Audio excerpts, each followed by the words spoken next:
체호프 단편선 미이녀 안톤 체호프 지음 박현섭 옮김.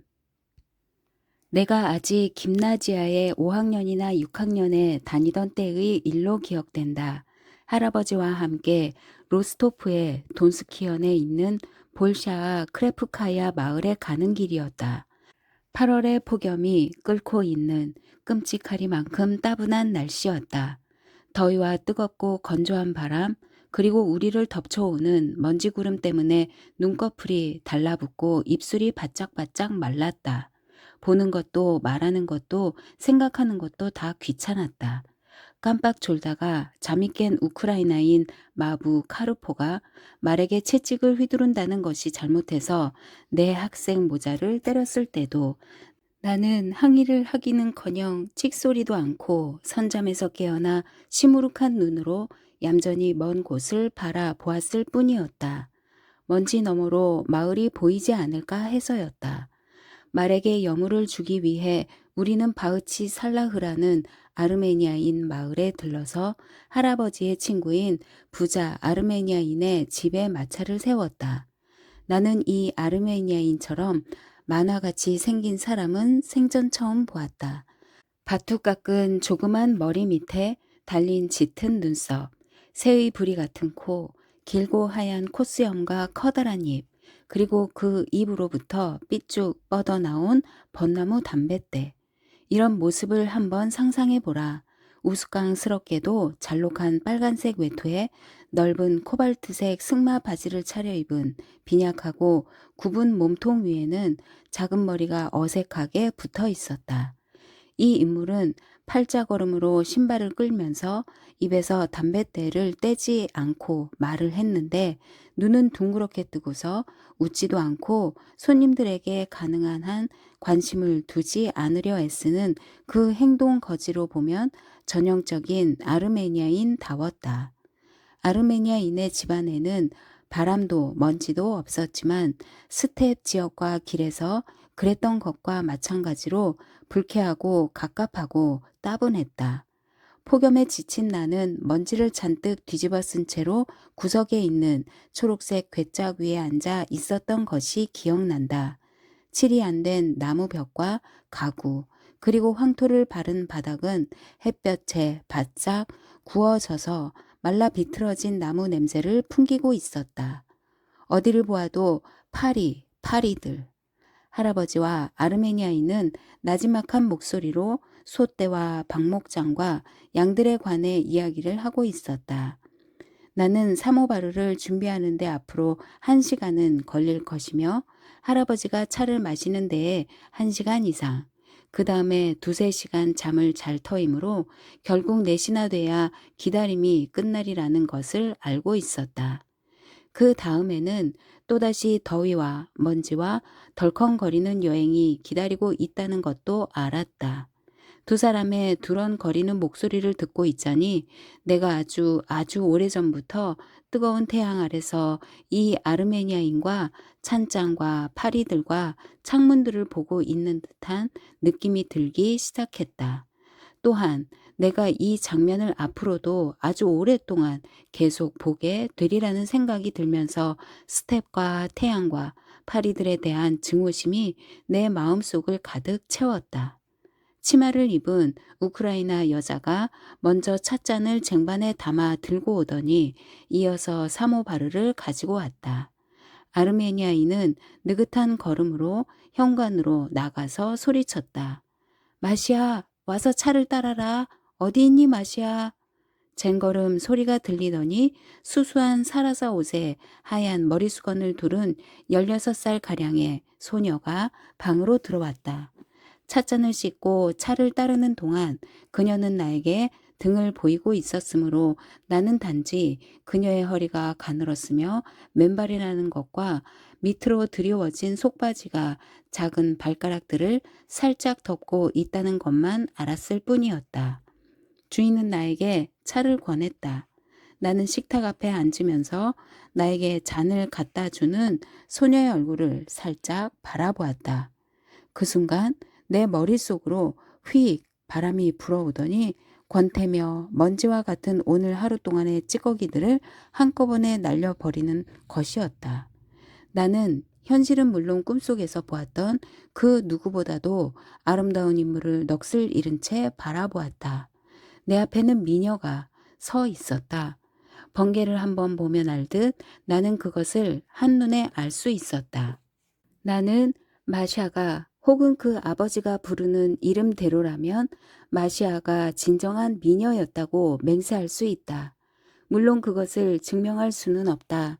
가끔 구름이 지평선 위로 어지럽게 모여들 때 태양이 그 너머로 저물면서 상상할 수 있는 온갖 색깔들로 구름과 하늘을 물들이는 경우가 있다. 자주색, 오렌지색, 황금색, 연보라색, 분홍색. 어떤 구름은 수도사, 어떤 구름은 물고기, 또 어떤 구름은 터번을 쓴 터킨처럼 보인다. 석양은 하늘의 3분의 1을 덮고 교회 십자가 위에서, 영주의 저택 창문 위에서, 강물과 웅덩이 위에서 빛나며 나무들 위에서 아롱거린다. 저기 멀리 노을을 배경으로 드로리 한 떼가 어딘가로 잠을 자러 날아가고, 그리하여 소를 모는 목동이나 사륜 마차를 타고 제방을 건너가는 측량 기사나 산책 나온 지주 나리들이나 모두가 이 석양을 보면서 한 가지 생각을 하는 것이다. 이건 정말 아름답다고. 하지만 아무도 그 아름다움의 비밀을 알거나 말할 수는 없는 것이다. 아르메니아 소녀가 아름답다는 사실을 발견한 사람은 나 혼자만이 아니었다. 80 노인인 할아버지가 여자들이나 자연의 아름다움에 무관심한 이 거친 사나이가 1분 가까이 마샤를 다정한 눈으로 바라보더니 이렇게 물었다. 이 아이가 당신 따님입니까? 아베트 나제르이치 씨? 딸입니다. 내 딸이에요. 주인이 대답했다. 훌륭한 숙녀로군요. 할아버지는 그렇게 칭찬했다. 화가 나면 이 아르메니아 소녀의 아름다움을 고전적인 엄격미라고 했을 터였다. 그것은 찬찬히 응시하고 있노라면 어느샌가 당신이 어떤 완벽한 형상을 보고 있다는 확신을 갖게끔 만드는 그런 아름다움이었다. 머리카락, 눈, 코, 입, 목, 가슴, 그리고 젊은 육체의 모든 움직임은 완전한 조화를 이루고 있었으며 창조자 자연은 그 속에서 털끝만한 실수도 보이지 않았다. 당신은 자기도 모르게 이상적인 미녀라면 바로 이 마사와 같은 오똑하고 자그마한 매부리 코와 크고 까만 눈동자를, 바로 이런 긴 속눈썹과 우수 어린 시선을 가져야만 된다고 믿게 될 것이다.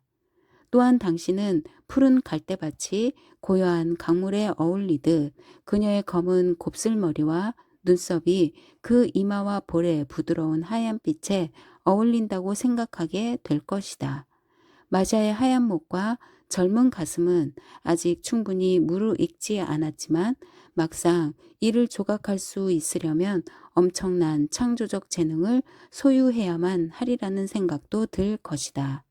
마샤를 보고 있노라면 당신은 무언가 특별히 즐겁고 진실한 이야기를, 그녀 자신처럼 아름다운 이야기를, 그녀에게 하고픈 욕망을 점점 더 느끼게 될 것이다.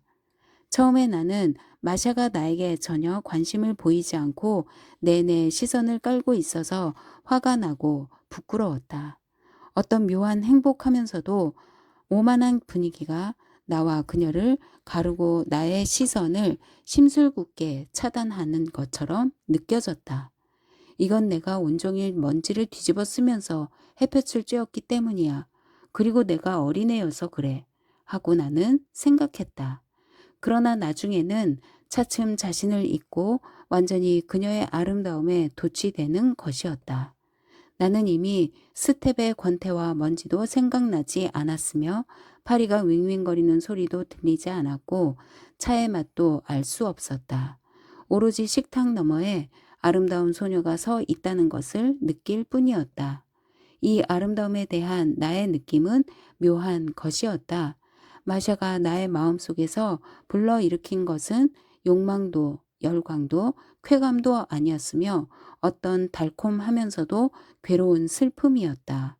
그것은 무어라 규정할 수 없는 마치 꿈처럼 모호한 슬픔이었다. 어째서 그런지는 모르겠으나 자신과 할아버지와 아르메니아인이 나아가서는 이 아르메니아 소녀까지도 불쌍하다는 생각이 들었다.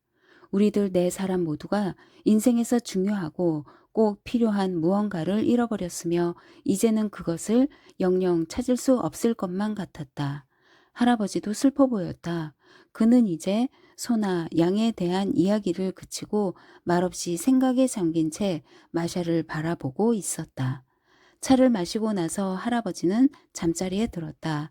그러나 나는 집 밖으로 나와서 현관 앞 계단 위에 앉았다. 바흐치 살라흐의 다른 모든 집처럼 그 집은 양지에 세워져 있었으며 나무도 처마도 그늘도 없었다. 아르메니아인의 넓은 마당에는 명아주 풀이 무성했고 주변은 지독한 폭염에도 불구하고 생기가 넘치고 시끌벅적했다. 마당을 이리저리 갈라놓고 있는 높다란 바자 울타리 너머로 타작이 벌어지고 있었다. 탈곡장 한가운데에 버티고 있는 기둥 주변에는 12마리의 말들이 한 줄로 메어진 채 큰 원을 그리며 달리고 있었고 그 옆에서 긴 조끼와 넓은 승마 바지를 입은 우크라이나인이 채찍을 휘두르고 있었다. 그는 말 울음소리를 흉내내며 그 짐승들에 대한 자신의 권위를 과시하듯 소리치고 있었다. 아, 이 저주받을 놈들! 아, 이 망할 놈들아! 무섭냐? 밤색말, 하얀말, 얼룩말들은 이 사람이 어째서 자기들로 하여금 한자리를 빙빙 돌며 밀집을 짓밟게 하는지도 모르고 내키지 않는다는 표정으로 사납게 꼬리를 흔들며 달리고 있었다. 말들의 발굽질이 일으키는 바람은 황금빛 왕겨들의 구름을 만들어 바자 울타리 너머로 멀리 날려 보냈다. 가 쌓아 올린 높다란 낫가리 주변에서는 썰애를 든 아낙네들이 꾸물거리고 있었고 집마차들이 돌아다녔다. 낫가리 너머에 있는 다른 집 마당에서는 기둥 주위로 똑같은 12마리의 말들이 달리고 있었으며 똑같은 우크라이나인이 채찍을 휘두르며 말들을 놀리고 있었다. 내가 앉아있는 계단은 뜨거웠다. 난간과 창틀은 열기로 인해 스며나온 나무진 때문에 끈적거렸고 계단과 덧창에 드리워진 창살 무늬의 그늘 속에서 자그마한 딱정벌레들이 서로를 찔러대고 있었다. 태양이 내 머리와 가슴과 등짝을 구워대고 있는데도 나는 거기에 아랑곳하지 않고 오로지 내 뒤쪽 현관과 방 안에서 그녀가 나무판으로 짠 마루를 맨발로 타박타박 걷는 소리만 듣고 있을 뿐이었다. 찻잔을 다 치운 마샤는 내 곁으로 휙 바람을 일으키며 계단을 뛰어 내려가더니 그을음 투성이의 작은 별채로 새처럼 날아갔다. 양고기 굽는 냄새가 나는 것으로 보아 부엌임이 분명한 그 건물에서는 아르메니아인들의 성난 목소리가 들려왔다. 그녀가 어두운 문 속으로 사라지고 나자 문간에는 허리가 굽고 붉은 얼굴에 초록색 승마 바지를 입은 늙은 아르메니아 여자가 나타났다. 노파는 화를 내며 누군가에게 욕을 하고 있었다. 얼마 안 돼서 부엌의 열기로 얼굴이 빨개진 마샤가 커다란 흙방을 어깨에 둘러매고 문간에 나타났다. 그녀는 흙방의 무게 때문에 맵시 있게 등을 구부린 모습으로 마당을 가로질러 바자 울타리를 훌쩍 뛰어넘어서 탈곡장으로 달려갔다. 그리고 황금빛 왕겨의 구름 속에 파묻히더니 집마차 뒤쪽으로 사라졌다. 말들을 몰던 우크라이나인이 채찍을 떨구고 한참 동안 말없이 집마차 쪽을 바라보았다. 그러다가 아르메니아 소녀가 다시 말대 근처에 나타나자 바자 울타리를 훌쩍 뛰어넘어가자 사나이는 그녀의 뒷모습을 눈으로 쫓으며 꽤나 슬픈 목소리로 말대를 향해 소리 지르는 것이었다. 야, 되져라 이놈들, 이 마귀 같은 놈들아. 그러고 나서 나는 줄곧 그녀가 맨발로 걷는 소리를 들으며 심각하고 걱정스러운 얼굴로 마당을 돌아다니는 것을 보고 있었다. 그녀는 내 주위로 바람을 일으키며 계단을 뛰어 내려가는가 하면 부엌으로, 탈곡장으로, 대문으로 분주히 달려갔고 나는 그녀의 모습을 뒤쫓느라 고개를 돌리기에 바빴다. 그녀가 그 아름다운 모습으로 내 눈앞에서 아른거리는 횟수가 잦아질수록 나의 슬픔은 더해갔다. 나도 그녀도 그리고 그녀가 왕겨의 구름을 지나 집마차 뒤로 뛰어갈 때마다 슬픈 눈으로 뒷모습을 쫓는 그 우크라이나인도 불쌍했다.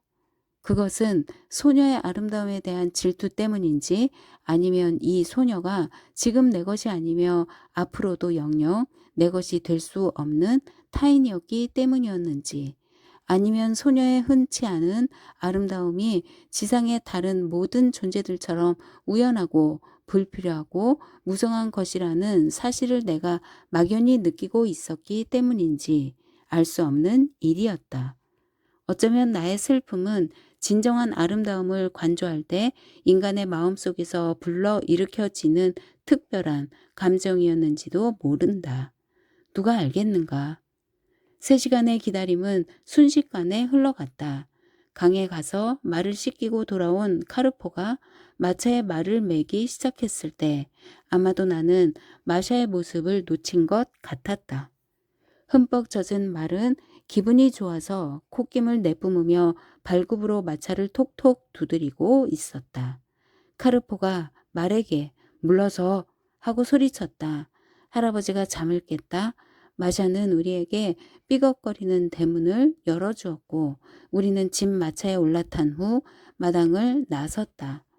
길을 가는 동안 우리는 서로에게 화가 난 것처럼 말이 없었다. 2~3시간쯤 지나서 저 멀리 로스토프와 나이체반이 보이자 그동안 줄곧 말이 없던 카르포가 주변을 휘 둘러보더니 이렇게 말했다. 그 아르메니 아가씨 정말 대단했어. 그러고 나서 그는 말에게 채찍을 휘둘렀다. 또 한 번은 대학 시절 기차를 타고 남쪽으로 가는 길에 있었던 일이다. 5월이었다. 벨고로드와 하리코프 사이의 어떤 역에서 나는 잠시 바람을 쏘이러 플랫폼으로 나갔다.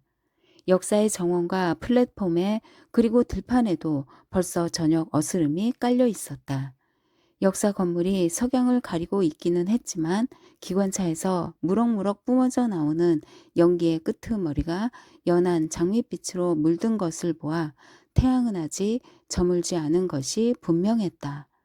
플랫폼을 거닐던 나는 밖에 나온 승객 대부분이 한 이동 객차 주변에서 서성거리고 있다는 사실에 눈길이 미쳤다. 승객들은 마치 이 객차에 누군가 유명한 사람이 타고 있다는 듯한 표정을 하고 있는 것이었다. 이 객차 주변에 모여든 호기심 많은 승객들 중에는 마침 나의 동행인 포병 장교가 있었는데 그로 말하자면 우리가 여행 도중에 잠깐 우연히 알게 되는 모든 일들처럼 온화하고 기분 좋은 사람이었다. 여기서 뭘 보고 계십니까? 하고 나는 물었다. 그는 아무런 대답 없이 눈짓으로 나에게 한 여자를 가리켰다. 여자는 17이나 18살쯤 되어 보이는 젊은 아가씨였는데 모자는 쓰지 않았지만 러시아 전통 의상을 입고 한쪽 어깨에는 아무렇게나 쇼를 걸친 모습이었다. 아마도 승객이 아니라 역장의 딸 내지는 누이즘으로 보였다. 그녀는 차창 옆에 서서 한 중년의 여자 승객과 이야기를 하고 있었다. 나는 당장 언젠가 아르메니아인 마을에서 겪었던 바로 그 느낌에 불현듯 사로잡혀 있다는 사실을 선명하게 깨달았다. 아가씨는 대단한 미인이었으며 이 점에 대해 나는 물론 그녀를 본 누구라도 의심할 수 없었다. 만약에 상식적으로 그녀의 외모를 조목조목 묘사한다고 치면 정말로 멋있는 부분은 옅은 금발로 물결치는 수치 많은 머리카락밖에 없었다. 머리 위에서 검은 리본으로 매듭을 지어 길게 늘어뜨린 그 머리카락을 제외한 나머지 부분들은 뭔가 어긋나 있거나 아니면 극히 평범했던 것이다. 아양을 떠는 독특한 방식인지 아니면 가까운 사이여서 그런지 모르겠으나 그녀의 눈은 윙크하듯 가늘게 좁혀져 있었으며 코는 약간 들창코인 데다가 입은 작았으며 옆으로 본 얼굴은 윤곽이 희미했고 어깨는 나이에 맞지 않게 좁았다. 하지만 그럼에도 불구하고 아가씨는 진정한 미녀의 인상을 보여주었다. 그리하여 나는 그녀를 보면서 러시아적인 얼굴이 아름다워 보이기 위해서는 반드시 완벽한 외모를 가질 필요는 없다고 확신하기에 이르렀다. 만약에 이 아가씨에게 그 들창코 대신에 아르메니아 소녀와 같은 오똑하고 조형적으로 완벽한 코를 붙여 놓는다면 그 얼굴은 아마도 원래의 매력을 상실하고 말 것이었다. 창가에 서서 이야기를 나누는 동안 그 아가씨는 습한 저녁 공기에 몸을 움츠리면서 이따금 주변 사람들을 돌아보았으며 혹은 허리를 젖히기도 하고 혹은 손을 들어 머리를 매만지기도 했다. 또한 그녀는 이야기 도중에 웃으면서 표정으로 놀라움을 혹은 두려움을 나타내기도 했다. 나는 그녀의 몸과 얼굴이 잠자코 있던 순간을 기억할 수 없다. 아름다움의 비밀과 마법은 바로 끊임없이 이어지는 이 작고 우아한 동작들, 그 미소, 그 표정, 우리들을 훑고 있는 날쌘 시선 속에 있었던 것이다. 섬세하고 우아한 그 움직임들은 젊음과 신선함, 그리고 그녀의 웃음이며 목소리에서 울리는 영혼의 순수함과 결합된 것이었다. 그것은 또한 우리가 아이들이나 새들, 어린 사슴이나 나무들 속에서 발견하는 사랑스러운 연약함과도 연결되어 있는 것이었다. 그것은 왈츠와 웃음소리 속에서 정원을 춤추며 날아다니는 나비의 아름다움이었다. 그것은 심각한 사색이나 슬픔, 고요함과는 무관한 아름다움이었다. 플랫폼에 산들 바람이 불거나 비가 오면 그 가냘픈 육체는 갑자기 시들어버리고 그 변덕스러운 아름다움은 꽃가루처럼 흩어져 버릴 것만 같았다. 그렇군요. 이윽고 두 번째 종이 울리고 객차로 가야 할 시간이 되자 장교는 한숨을 쉬며 그렇게 중얼거렸다.